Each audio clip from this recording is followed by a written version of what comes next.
This is crazy. Sustainability champion. Wow. My name's Joost Bakker and I'm a Melbourne-based artist obsessed with the idea of zero waste. For me, it's pretty simple. Like, I think that we innately need to be connected we need to be productive. I think that human beings thrive when they're productive and part of something.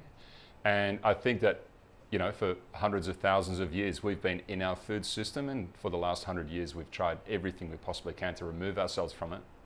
And I think that that's a mistake. We need to go back and be in our food system. And, you know, the most destructive thing that humans do is actually eat food, and the system that sits behind it. It's causing deforestation, land clearing, desertification, chemical use, pesticides, insecticides, herbicides, and obviously fertilizer use that's then causing ocean dead zones and then overfishing. And in my belief, none of that needs to happen. Like, we can completely be self-sustainable where we live. Well, to me, like, nature doesn't generate waste. It's only we humans that generate waste. And so nature inspires all the work that I do, and I just think that the answers are there. So if we can actually design waste, we've designed waste into our lives, and we need to design it out.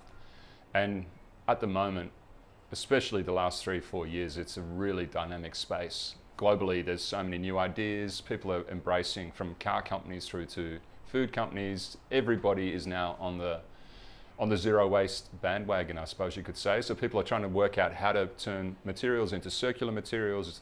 You know, you can buy a pair of denim jeans now that are made from recycled denim.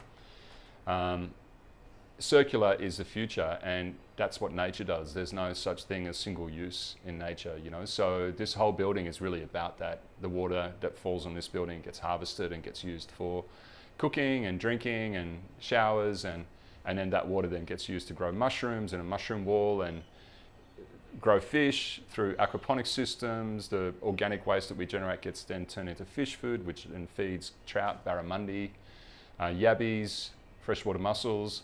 And then the nutrients that the fish generate then create things like wasabi and carrots and potatoes and food that we eat. And to me, it's like a closed cycle. The organic waste that's left goes into what's called a biodigester, and that then gets turned into gas for cooking, and the resulting, what's left is actually nutrients for plants. So it's just a completely closed system.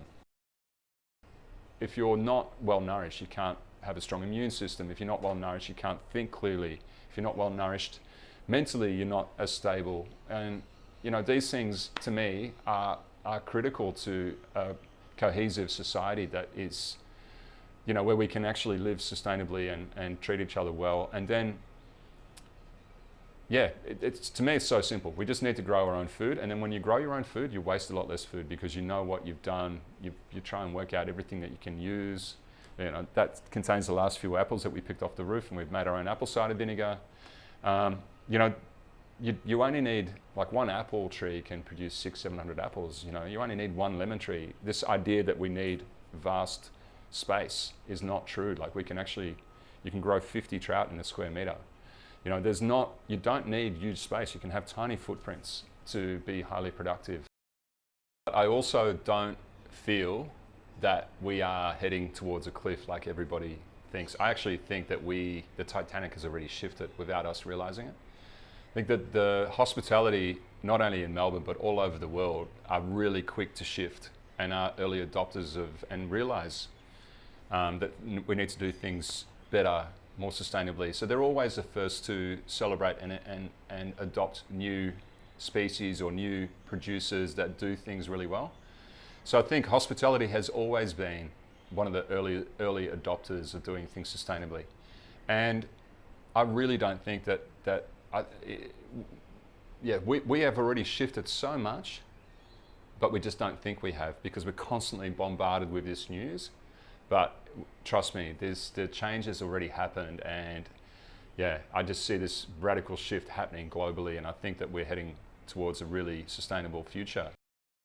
I would just say, give it a go. Like, don't think that if you've got an idea, do it, execute it, give it a go. Like, don't be scared to make mistakes. You've got to believe in what you think. If you think that something is a crazy idea because no one's done it, do it.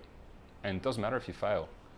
It's great if you fail, because in the process of executing that idea, you'll find something else. So don't be scared to challenge what the status quo is. If you see something or you have an idea, just do it. And support local, support the idea of making food from scratch. And if you see somebody trying to do something, support them. If something that you believe in, support them. Make an effort and support those ideas, whether you buy from them or whether you support them in other ways by helping out. Because a lot of people that try and do different things and do things sustainably feel very alone. So supporting, and that's why these projects have been, for me, I've made some friends that are friends for life, because they've come out, said, look, love what you're doing, can I help? And some of these people have become my closest friends, because I think that when you do something that you really believe in, you're a magnet.